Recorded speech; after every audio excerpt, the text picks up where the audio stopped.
I saw, as I was coming in here, that some people had bought some of the CDs of my talks in Malaysia.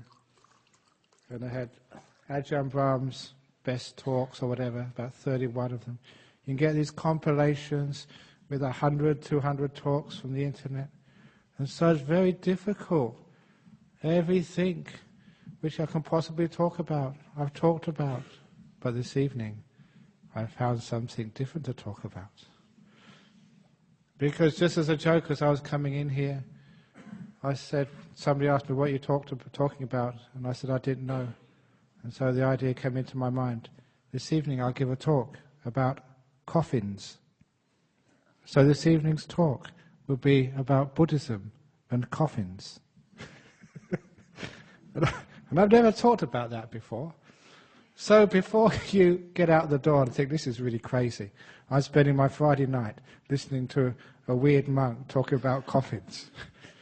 Stay with me for a while and we'll see just how, when you use any subject and you apply Buddhism to it, you can get some incredible, interesting aspects which help you live a much better life and give you strategies to solve many problems in your life.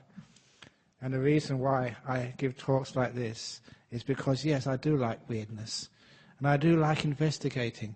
Even during the period when I went on our Rains retreat, I did a visit outside of Perth. Because you're allowed 7 days during your retreat to go and give talks somewhere. And that was to the World Computer Conference to give a keynote talk. I don't know anything about computers.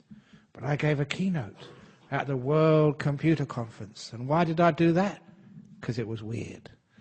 And I like doing weird stuff. And it's amazing just what you can do with anything. And number one, that shows like a bit of confidence. So don't just think in your work, in your life, I don't know anything about this. I'll let you into a secret. Neither does anybody else. So that way that you can just be confident and just respond to situations which you've never been prepared for.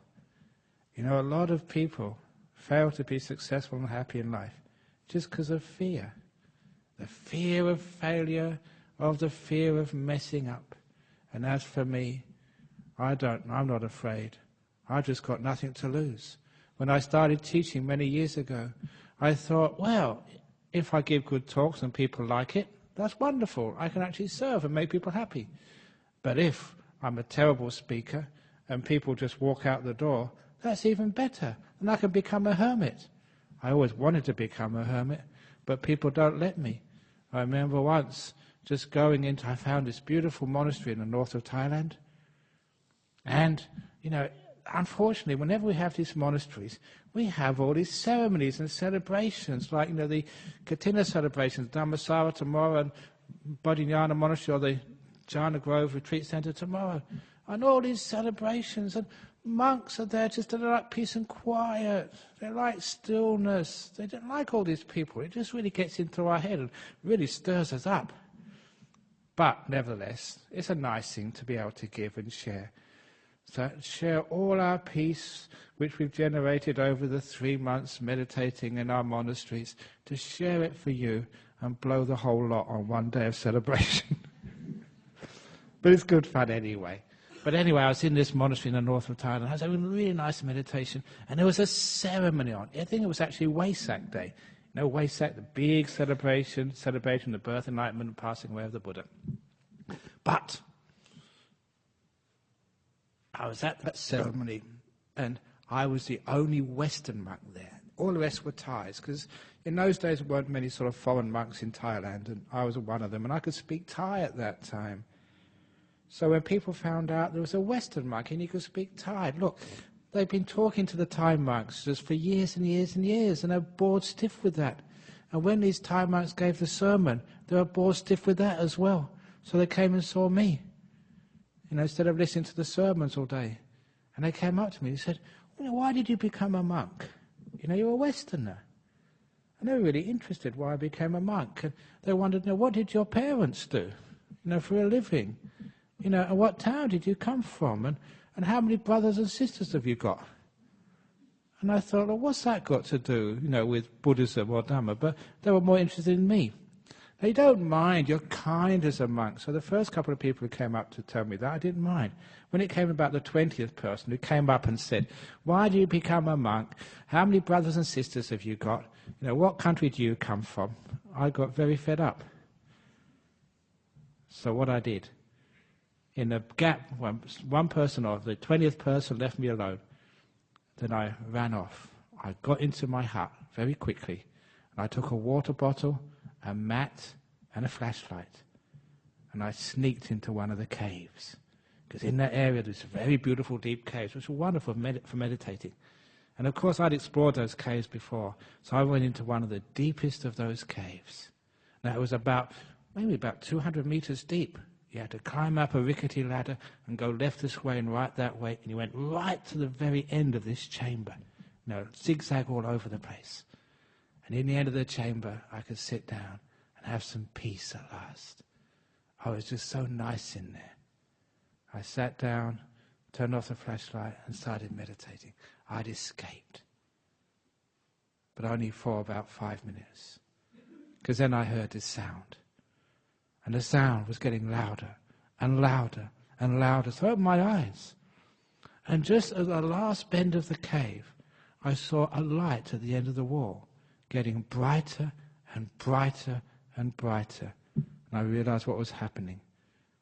These Thai lay people were coming to find me. But I had one chance. I almost thought I made it and could escape. Because as the light came closer, 2 of the Thai villagers put their head around the corner. Or actually one did first of all. And he looked at me in shock and he pulled his head back. And I could hear him just round the corner talking to his friends. And he was saying, there's a ghost at the end of the tunnel. There's a ghost there. Because, they only saw me very quickly. And as a white monk, they thought I was a ghost. And I thought, great. Keep thinking like that and run off. But then what happened next was that 2 of the men put their head round the corner very quickly. And they looked at me and they got back and said, it's not a ghost, it's a Western monk. No, it's not, it's a ghost. No, it's a Western monk. And then 2 or 3 of them came round and they had a look. No, it's a Western monk. So then they all came up to me and they asked, why did you become a monk? How many brothers and sisters have you got? And I realized you cannot escape these things. So a lot of times we just have to accept our karma, accept our fate. That if you become a monk, many people will come and ask you silly questions. Some people ask me nice questions. If you get married, doesn't matter what wife you get married to, she'll always nag. If you marry your husband, you'd always want to go out to watch the footy or the things you don't want to do. That's the nature of marriage. That's the nature of being a monk. That's the nature of everything. So after a while, you just accept your lot in life. And when it gets to coffins, we've got to accept that. That's where we're all going to end up. So number 1, for those of you thinking of investing in real estate, the only house you ever really need, the one you're going to spend most time in, is a wooden one, 6 foot long, about 1.5 foot wide, and about 1 foot deep.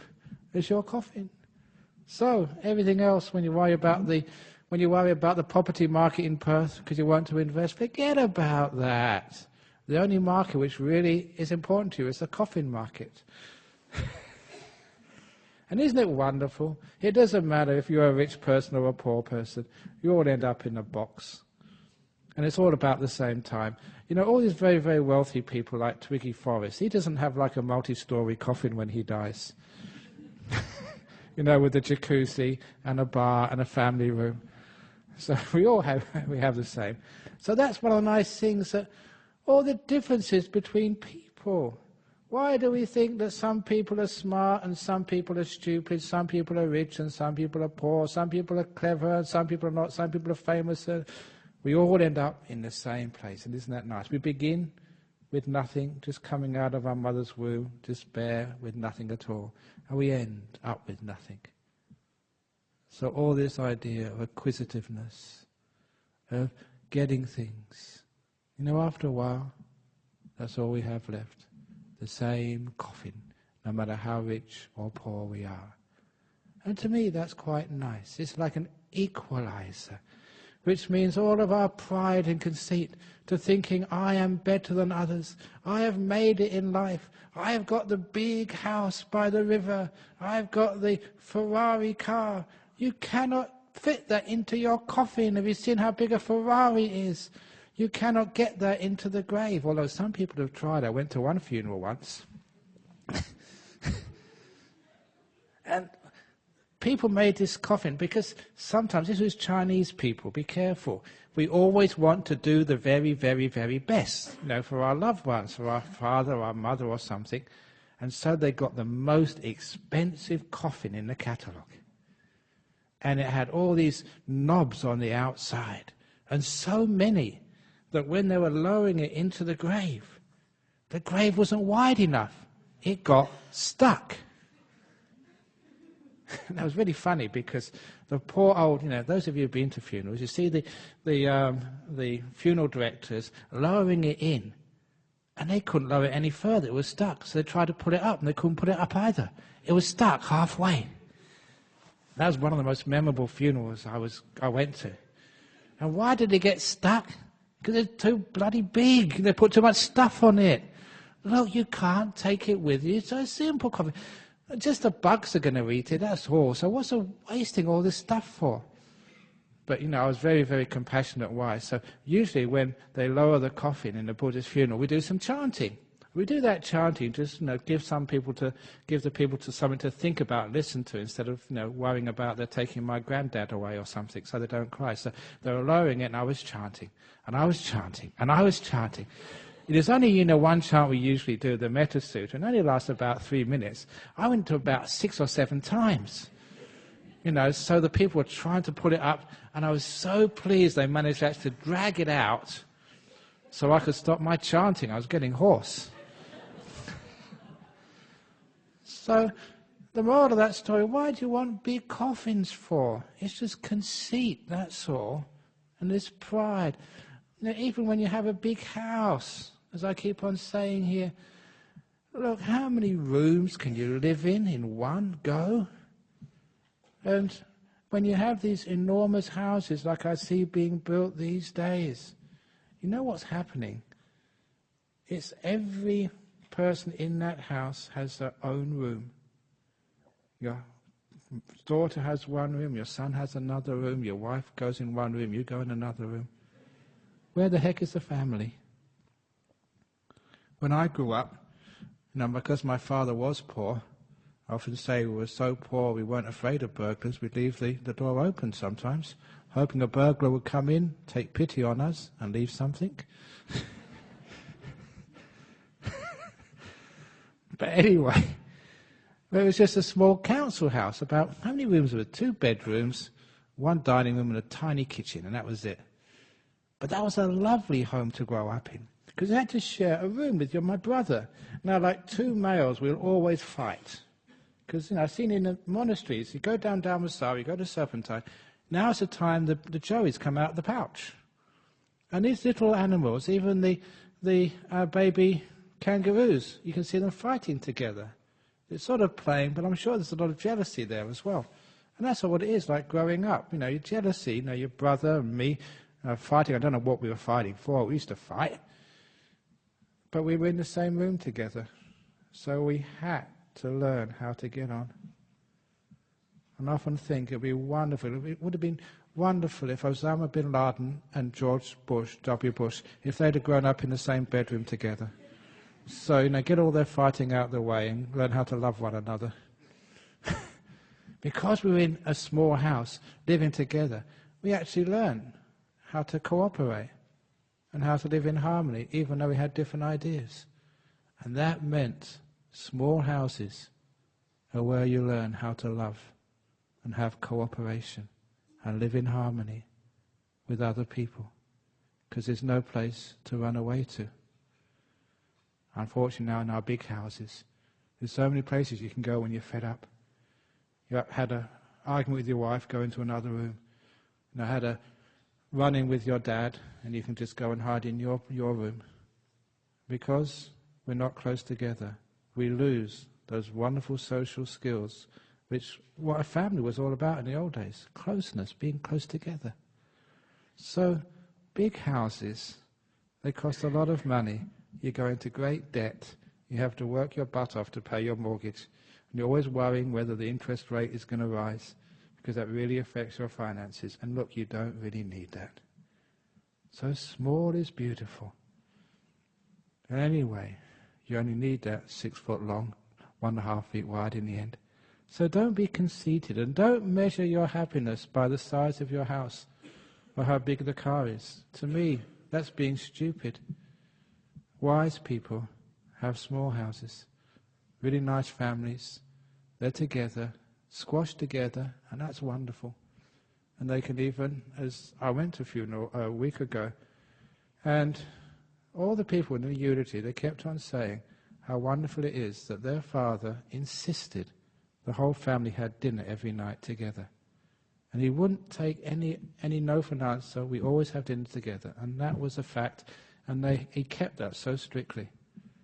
And that meant the family would always change appointments so they would be together. That degree of smallness being beautiful is wonderful.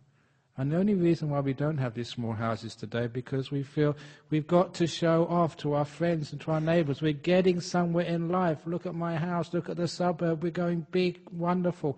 No, please don't do that. Keep it small. And keep it warm. And keep it loving. And keep it in harmony.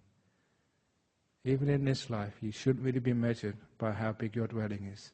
And coffins show you, at the end of your life, you're not going to be measured by how big your coffins are. They're all the same size. In fact, if you look at the Perth Cemeteries Board, they actually give you the dimensions, and you can't go above those dimensions. They even give you the weight. However, sometimes you don't have to order the coffin from a normal person. You can make your own. And I remember this young lady, when her husband Steve died, they made him a special coffin. And that was one of my favourite funerals. Because, you're white water rafting, and so they decided to make a coffin which was so similar to the thing they loved most of all. So they made this box themselves with a couple of oars on the top. Unfortunately, it was the right size, but the wrong weight. It was far too heavy. So, when they put the coffin on that conveyor thing, and we did the ceremony, and we pressed the button, and the screen opened for the coffin to go behind, and then the screen closes again. You know that? You've been to funerals before. But the coffin was so heavy, the poor motor couldn't pull it. So it went halfway in, and then the screen closed, and it was only halfway through. And I never forget the expression on the funeral directors. His worst fear comes when something goes wrong with a funeral.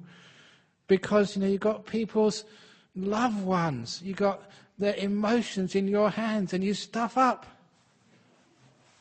This lady here, I remember you. She was on top of the coffin, pushing it, and people were saying, "What, are you trying to get rid of him that bad?" I remember that.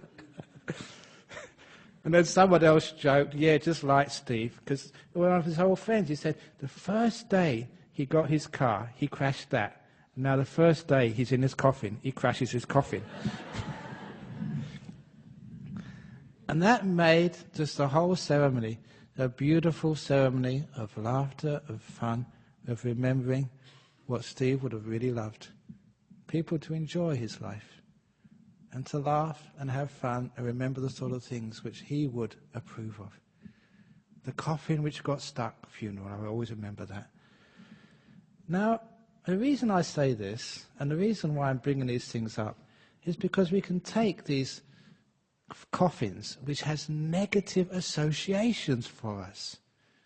And by changing our perception, we can make it positive, fun, and even very deep and profound ways of letting go of things which cause us too much suffering. How many times in our life do we take something and straight away give it a negative association? And that is the problem. Cancer. You just even mention that word. And, I don't want to remind that. Maybe have got cancer myself, or I know someone, my loved one, who's dying of cancer, or someone who's died of cancer. Why is it that some words have these negative associations? And if you give it that negative association, that makes it much, much worse. So, part of Buddhism is actually looking at the way we perceive the world and how we have these triggers of negativity which are not really necessary. They hurt us, they harm us, and we can do much better. We don't have to think of coffins as being something negative. They can be something beautiful. We don't need to think of cancer as being something negative. We can see it, and I'm saying this carefully, as something beautiful. In my position as a monk, you meet many people with cancer. Usually give a talk every year at the Cancer Support Association and other places. And because being a monk and being a person who you go to when you're in big trouble, I've met so many people at cancer talks, at cancer associations, just come to the monastery. When they first said this, I didn't believe them. But so many people have said it, I'm just repeating what I've heard hundreds of times. It was the best thing that ever happened to me. Not everyone says that. And when I first heard that, I said, what do you mean? It's painful, it's unpleasant. And they said, but I learned so much about myself, about life, what really matters to me in life. It was a painful journey and very unpleasant. But what they got at the end of that journey, the wisdom, the compassion, the understanding of what real love is, what the value of life is, they said was worth it. Now, I've never gone through chemotherapy or radiation therapy yet. Probably will do later on in life because it happens to most of us. And it is, so I don't know, but people tell me how unpleasant and painful that really is. But that somebody would say it was worth it is a very amazing thing to say. Why? It is because we go through life taking so many things for granted, just scratching on the surface of life's meaning and never really understanding deeply what on earth we're doing on this planet, in this human life. When something like cancer comes, it changes all of our priorities. Just making money and enjoying yourself and getting on in life, and it's not so important anymore. The stock market, how your footy team are going, just the sort of things which many people worry about no longer have importance. And in their place, the time you spend with your loved ones, your family, your friends, your deep spirituality becomes really important. And sometimes you think, why didn't I understand that beforehand? Why didn't someone tell me that the main reason of life, is not to get your mortgage paid off. The main reason in life is not to get enough money so you can retire. The main reason of life is learn how to love. Learn how to forgive. Learn how to be at peace with yourself, no matter what is happening to you, no matter who you are. So I said did I say last week? I think I did. To be able to love, you don't need to have perfection. Because if you're looking for the perfect person, you'll never find a partner in life. And why? Because you're not perfect. If you're looking for a perfect house, a perfect job, a perfect anything, you'll never find it in life. And sometimes we go around life looking for this perfection. My teacher Ajahn Chah used to say it's like looking for the tortoise with a moustache. And he said that because there's no such thing as tortoises with moustache. They just don't exist. But many of us spend our whole life just looking for the tortoise with a moustache. Perfection, the perfect partner, the perfect relationship, the perfect job, the perfect anything. And you never find it. Why? Because you're looking in the wrong place. Spirituality makes you see perfection anywhere, in anything. You go into the forest. Go into the forest in our monasteries, Dharmasala tomorrow, or Serpentine on Sunday. You go in there and look at the trees. The trees are all over the place. They're not in lines and rows. If they were in lines and rows, it would be planted by Karma. It would be a plantation. It's not real native forest. And those trees, some are dying. They're all over the place. They've got knobs and branches off them, all higgledy-piggledy, sort of leaning this way and that way. Every one of those is a so-called imperfect tree. And that's why it's beautiful. Because when I go into those forests with leaves and twigs all over the place, some trees dead, some on the ground, lying all over the place, I get a lot of peace. You know why? Because it's natural. Natural means it reminds me of the way life is.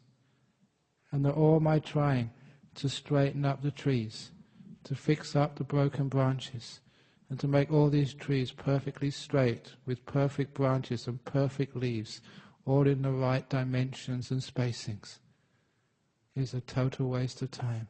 And in fact, if I try that hard to perfect the forest, I'm actually making it worse. The forest is beautiful as it is. And then I go and see the people who I know, and each one of you have got faults, big faults. But I love you as you are, and I wouldn't want you to be any different. You are like those trees in the forest. Some of you lean this way, some of you lean that way. You've got warts and scars and bumps on you just like those trees in the forest. Some of you missing many leaves. Some of you got false teeth. Some of your hair's falling out. You are absolutely imperfect. And isn't it wonderful that you are? That's just your body, let alone your character and your mind. But do I want to change you? Any of you who come on any of my retreats, again I'm teaching back-to-back retreats this time. The retreat I'm teaching at Jhana Grove is finishing tomorrow at 2 p.m.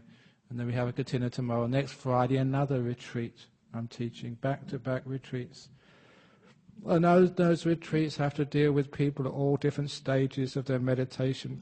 Some people can't meditate for their lives, but they give it a go.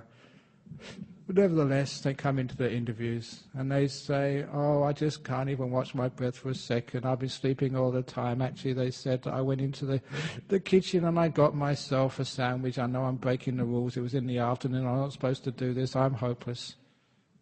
And I always say the same response. I say, very good. And after a while, people actually ask me, say, look, whatever I say, you say very good. What's heck's going on? And I say, very good. What I'm saying is I'm acknowledging that that's all right, that you are all right. Because this is what we learn when we change our perceptions of things which give us negativity. Coffins aren't that negative. It's just we add that fear, that negativity to them. They're very beautiful.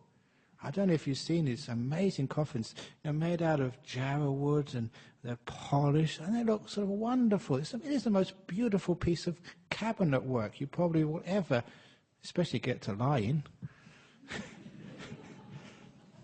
And it's really comfortable. They have these beautiful cushions and silk and lace in there. It's very effeminate, but even sort of footy stars will probably end up in one of those.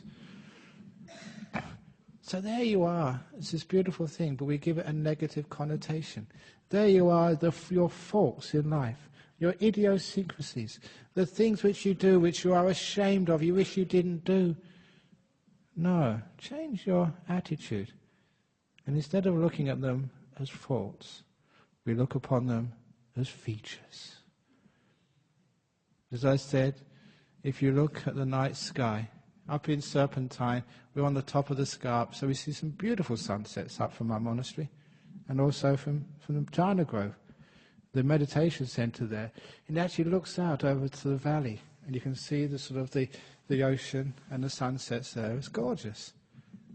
But the best sunsets only occur when there's a few imperfections on the horizon, a few clouds or a bit of smoke. And when it's imperfect, you get this beautiful spread of crimsons and purples and golds when the sun goes down. Without those, it wouldn't be beautiful. And so I look at the imperfections of the forest, and it makes it beautiful. I look at the imperfections of people, and it makes you lovable. If you were so perfect and good, if you were all arahats, if the monks I lived with were all fully enlightened and totally compassionate and peaceful, there would be a pain in the arse to stay with. Why? Because they're not human. They're like robots. They're just no personality, nothing there. So look, when you change your attitude and look at things which one day you thought were negative and now you say, actually, that's not so bad, then you understand the meaning of the talk with Buddhism and Coffins. Because there's some great stories which I have of Coffins, and they're very funny stories. Look, one of our monks, not our monks, but one of the monks I know, he's over in Sydney. Before he became a monk, he was a funeral director, and he's got some great stories. I'm not sure if it was him or one of the other funeral directors told me, in Adelaide, if any of you are from Adelaide, don't die there. Come to Perth. Because in the cemetery, or the main cemetery, or one of the main cemeteries in Adelaide, it's in a depression, it's in like a hollow, it's a low-lying part of the city, and the earth is clay. Not like sand, in Karrakatta or Fremantle, it's clay. And so what actually happens is, they dig the hole, and they do the beautiful ceremony, and they're lowering the coffin, and they lower it down to the bottom. And then there's a rainstorm. And because it's in a hollow, all the water goes into the hole. Because it's clay, the water's got nowhere to go. So it fills the hole up. And during the ceremony, the coffin floats back up. Ah! As all the loved ones, especially the Chinese, would run away. Now that really is inauspicious. You just got rid of your dad, and he comes back up again. He also told me the story that there's life. Life isn't meant to be perfect. If it can go wrong, it does go wrong. And so when people come and tell me in their interviews of all the things which go wrong, I just laugh because, that's life. Things do go wrong. So this guy was working in Sydney. And, as well as actually burying them, they've got to collect them. So they were given a call that some old person died in this old apartment block, like block of flats they call it in Sydney, on the top story. It was an old block because everyone had been in this apartment block for years. They all knew each other and they were all getting on in life. And so this poor fellow died. And so they had an elevator there, but the elevator was very tiny. It was an old building. And so the fellow was on the top story. So they went up there to collect the body. And they had, this stretcher, wheelie stretcher to put it on, but they couldn't fit that in the lift. And they couldn't take it down the stairs because they lost control of it, banging down the stairs. That would be even worse. So the only thing they thought of, these two guys dressed in black, the funeral directors, was actually to get this dead person and put him vertically and hold him on either side to get him down to the bottom. And then they put him in the wheelie stretcher at the bottom of the elevator. So as they put him in the elevator and held him on either side and pressed the button for the ground floor, they were actually praying, please may nobody interrupt the lift halfway down. But of course, if it can happen, it does happen. So halfway down, maybe on the third story, they go from the top story. The lifts stop, and the doors open, there was this little old lady on the other side. Now imagine, this little old lady, she knew the guy had died, and there he was, standing vertically, with these two guys in black on either side. And they said they don't know how this happened, but they lost control of him, and he started falling forward. The poor old lady fainted. They thought for one moment they've got another customer.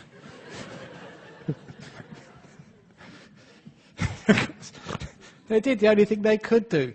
They lifted this guy back up again. They closed the door, because they left the old lady till later, and they went back down, put him in the stretcher, and then one of the guys ran up the stairs to comfort the old lady. The poor old dear had the biggest shock of her life. But she survived. Now, old ladies are made very tough in Sydney. So sometimes, all the things we're afraid of, they actually can be quite funny. So instead of getting upset at these things, instead of actually having negativity, we can take the negative connotations away and use them in a totally different way. Which means that all the things which other people are afraid of in life, all the other things which people get upset at, you don't need to. You can be this wonderful, peaceful, jolly person, no matter whatever happens in life. And look, if you've got cancer, is it going to get better if you get negative? Or is it going to get better if you have a positive attitude towards it? One of the nice things about coffins is that we bury the past in the coffins. We either burn them to ashes or we bury them in the ground. But it means it's a beautiful way of letting go. And I saw in the newspaper, on Tuesday, there was some conference or some government program, and some people were very upset. They thought that human rights were just being destroyed or something. So they had a coffin, they put human rights in it, and it was going to be the death of human rights. And I thought that actually that might be a beautiful little ceremony we could do. What we could do, we could have little coffins on sale, for a very cheap price here in the Buddhist Society of West Australia, only into small ones. And you can put all your bad memories in those coffins. You can write them down on pieces of paper. All the terrible things which have happened to you so far in your life. Maybe you were abused when you were a child. Maybe you had some great tragedy which really upset you. Or maybe a relationship which went terribly, terribly wrong. And you can write that down on a piece of paper. And you can put it in the coffin. And we can close it. And the monks can do a little ceremony for you. And then we can bury it. And then once you've got through your grieving, you're free of your past. Because to me, that's one of the most important things which a coffin signifies. A way of letting go of the pain of the past. You bury it. You let it go. Why? So you can move freely into the future without all this baggage of the past. And that would be a wonderful ceremony to do. Because one of the reasons that people don't have joy and happiness and health, one of the reasons why they don't perform to their total abilities and potential in life, is because we're just so tied down to the pain of our past. And there's so many people in this world, like in Australia, and there's a pretty nice place to live in, but still there's a lot of trauma which people go through by the time they get to your age, let alone in other countries which have natural disasters, political turmoil, and all sorts of other instabilities, which cause huge amounts of suffering which we go through in our lives. And I see too many people who are victims of torture and trauma or of tragedies in life. Too many people, they linger too long in that past. So long that it ruins their health. So long that it cripples their abilities and their potential right now. So they cannot gain happiness, they cannot gain fulfillment, and they cannot give happiness and fulfillment to others as well. They're imprisoned, they're tied by these terrible balls and chains, the rotten things which happened to them in the past. And a lot of meditation, a lot of Buddhist philosophy, a lot of counseling is always to try and liberate people from the pain and tragedy and trauma of the past. And how do you do that? That's one way. Putting it in a coffin, burying it or cremating it in a ceremony. It's almost like these forgiveness ceremonies which we do in Buddhism. Acknowledge what happened, because acknowledgement has to come first. Bringing it up, acknowledging it, writing on a piece of paper, or saying it out loud. Because once it's acknowledged, it's the first step to freedom. Denying it, hiding it, saying it never happened, never any freedom can happen that way. Honesty, acknowledgement has to happen first. And then some way, once it's acknowledged it, of letting it out and disposing of it. So that in a forgiveness ceremony, you can acknowledge, let it go, and let somebody else dispose of it in a good way. So you can walk out free of the pain of the past. So little coffins become a symbol of that. A way we can acknowledge, write out, put in a box, a coffin, bury or cremate.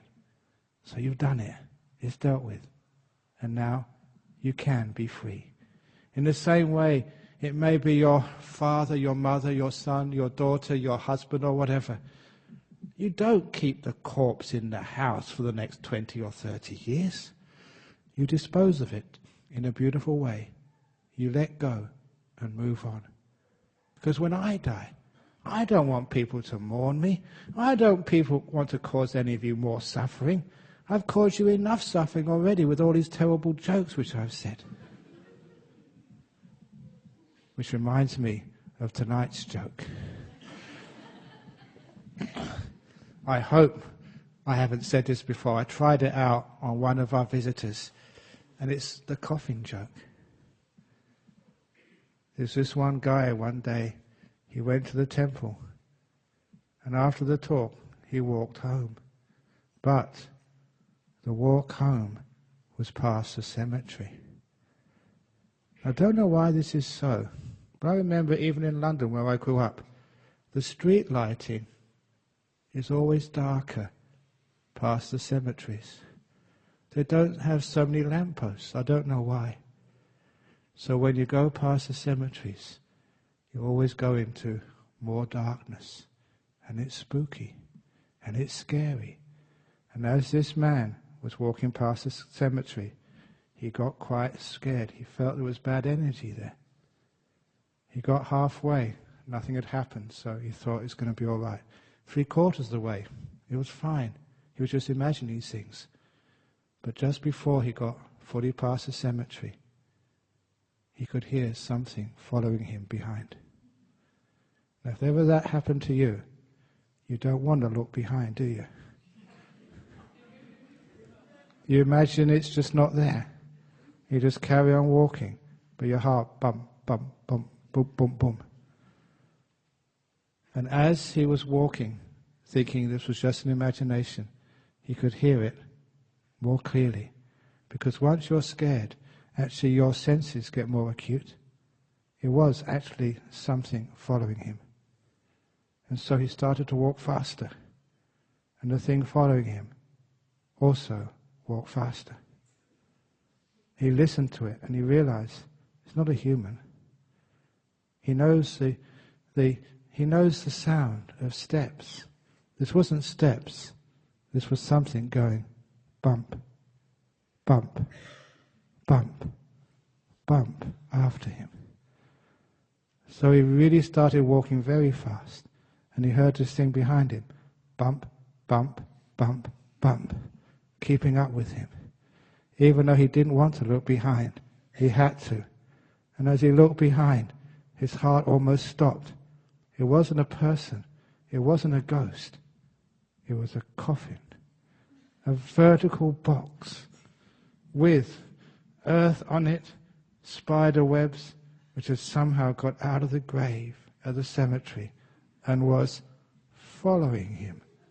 Bump, bump, bump. He started running for his life. And as he ran, bump, bump, bump, bump, the coffin was running after him. Fortunately, he wasn't that far from his home. He ran literally for his life. Bump, bump, bump, bump, bump. The coffin was actually catching up with him. When he reached his front door, he reached for his keys and he dropped them on the ground. That's what you do when you panic. So whenever those things happen to you, remember, just keep calm, just breathe in, breathe out, let things be. That way you don't waste so much time. Fortunately, you could pick up the keys and he put the key in the lock, turned the lock, opened the door, got inside and closed the lock just as the coffin came to the door. And there he was catching his breath, and you could see through the window on the door, the coffin on the other side, just 6 inches away from him, but the big door was in front. And he thought he was safe. Bang! I tell a good story. Bang! As the coffin started hitting the door, bang! And the door started to give way, it started to splinter, and the hinges started to come off. Bang! Went the coffin against the door. So he ran up the stairs, and he got to the first landing when the coffin actually broke through the front door and came running after him. Bump, bump, bump, bump. He ran up the stairs, and the only room with the lock was the toilet. So he went in there and locked the toilet. Had engaged on the outside, but that doesn't stop a coffin. And the coffin started banging against the bathroom door. It was only a matter of time when it would break through. And so the guy was against the wall. His back was literally against the wall. Bang, bang, bang. And the coffin broke through. And there he was with nowhere else to go, and the coffin coming for him. Instinctively, he reached for something on the shelf to throw at the coffin. It was a bottle. It smashed against the coffin. And the coffin stopped. It was cough mix. It always stops the coughing.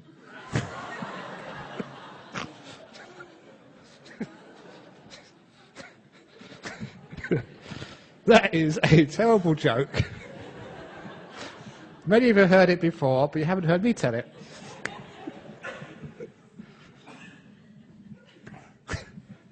So coffins can be interesting. Now, actually, I saw in a newspaper some time ago that in a monastery in Thailand, they are actually making a lot of money with coffins. And I know that we were talking last week that this place needs a bit of, a few bob, few dollars to paint the place and clean the windows and stuff. Maybe we should try this, because in this monastery, they got maybe 20 or 30 coffins. And what people do, you've always got some, bad karma from the past.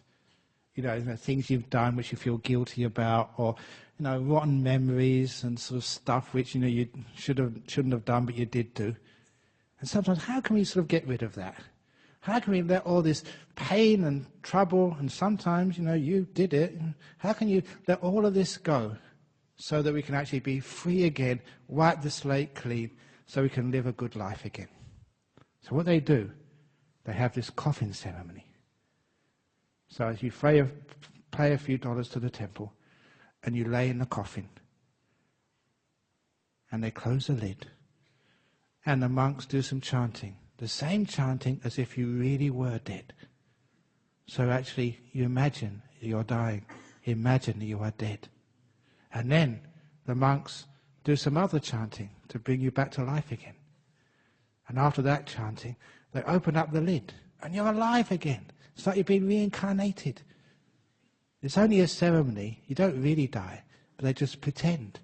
And that's a good way, because you're in the coffin, to let go of all the pain of your life, to be reborn again with a sense of freedom from the pain of the past. Psychologically, it has some merit in it, because we want to learn how to let go. This is just a way of letting go, by getting in a coffin and imagining you're dead. And then waking, you're going to wake up again. You're going to be alive again.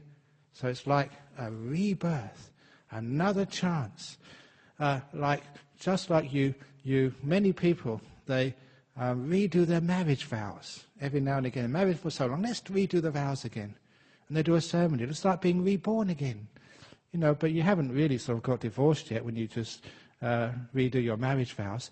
So you don't really die again when you get reborn again in this monastery in Thailand. And it's all done in a coffin. Very comfortable, very cheap, and recyclable. Because someone else goes in it after you're finished in half an hour's time. Should we do that, Dennis?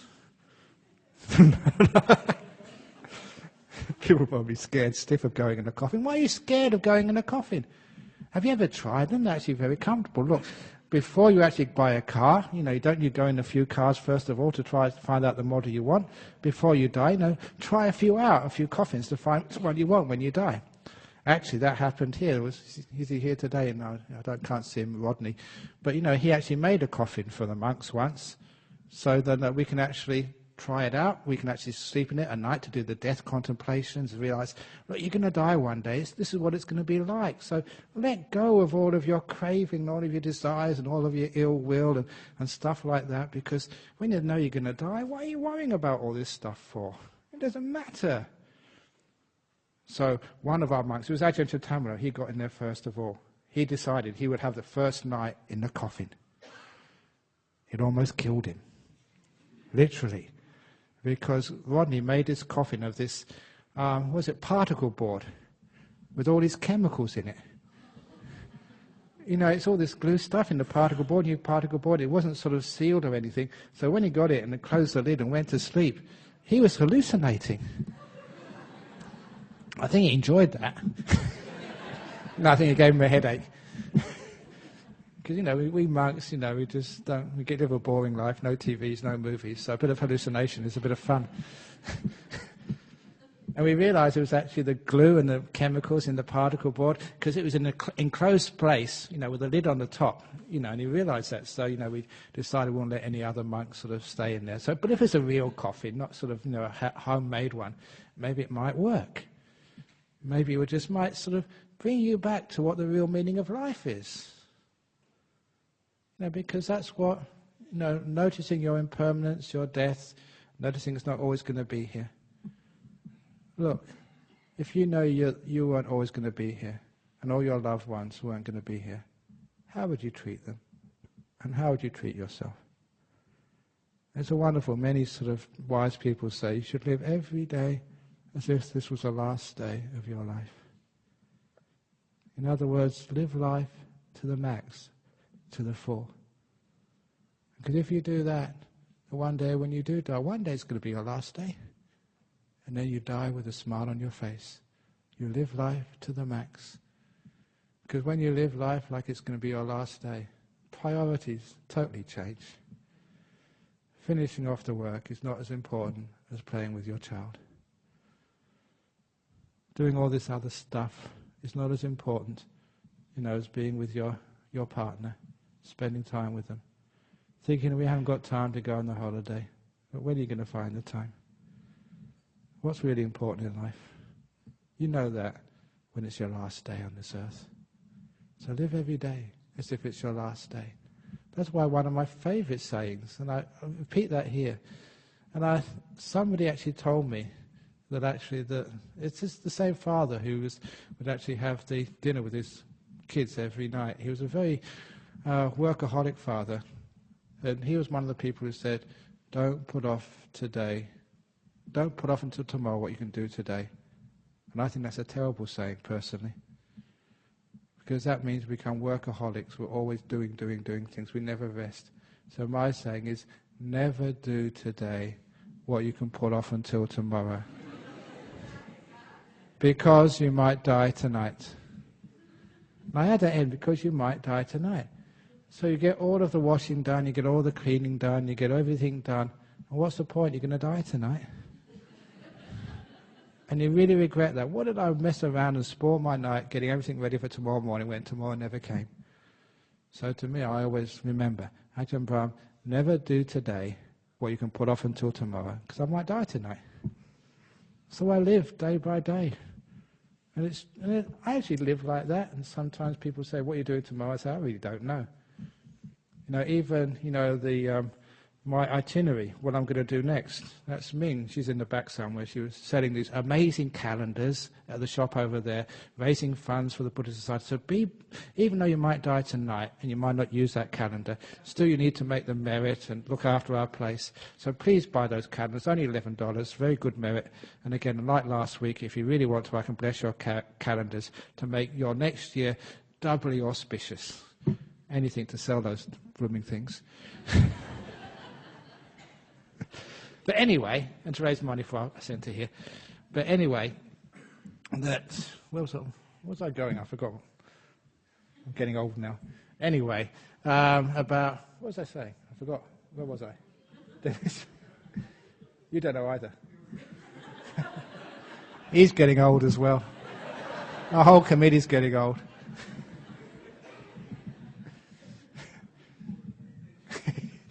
I don't know either. Okay, never mind. Anyway, who cares? Never do today, working to pull off tomorrow. That's right, because Ming, that she's the one who actually asked me where I'm going to be, sort of next month or next year, and she writes it all down on where is Ajahn Brahm on our website. And actually, that's what I use to find out where I'm supposed to be. I keep forgetting what I'm supposed to do. So I found out what I'm supposed to do tomorrow by looking at a website where Ajahn Brahm is. So, it's really nice to live in the present moment because, look, life is not that long, so enjoy it. And every time I plan for the future and start worrying about what's going to happen next, I found in my life anyway that something else happens. Look, I never thought I was going to talk about coffins tonight. And I'm sure none of you, not one of you, thought you were going to come to a Buddhist society and hear a lecture about coffins. And if you go home tonight and say, what did Ajahn Brahm talk about? He talked about coffins. And you actually sat here for 1 hour listening to it. They think that you are crazy and I am crazy. But that's what the future is like. It's totally crazy, totally unexpected. And that makes it really beautiful. So if I gave a talk on something you expected, it wouldn't be worthwhile coming, would it?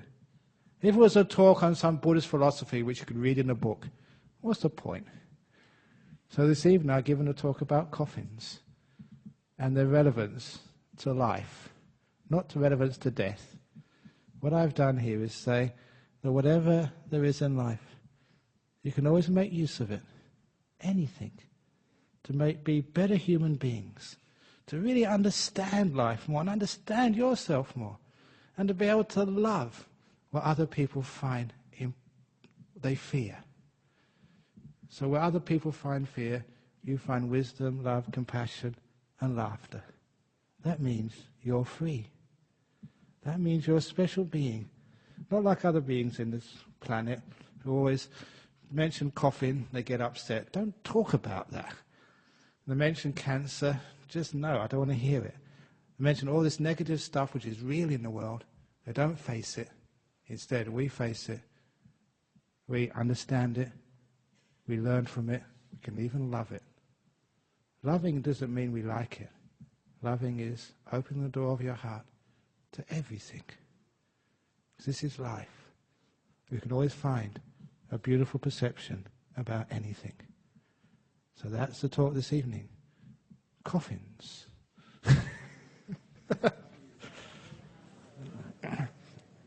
I haven't talked about that before. I have to find something else to talk about next week, which you haven't heard about before. So any question on coffins? No. Yes, thank you.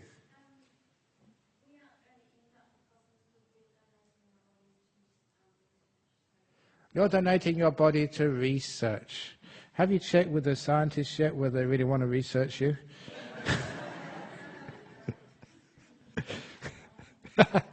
Now, as for me, people have actually asked in the monastery, what do I want to do?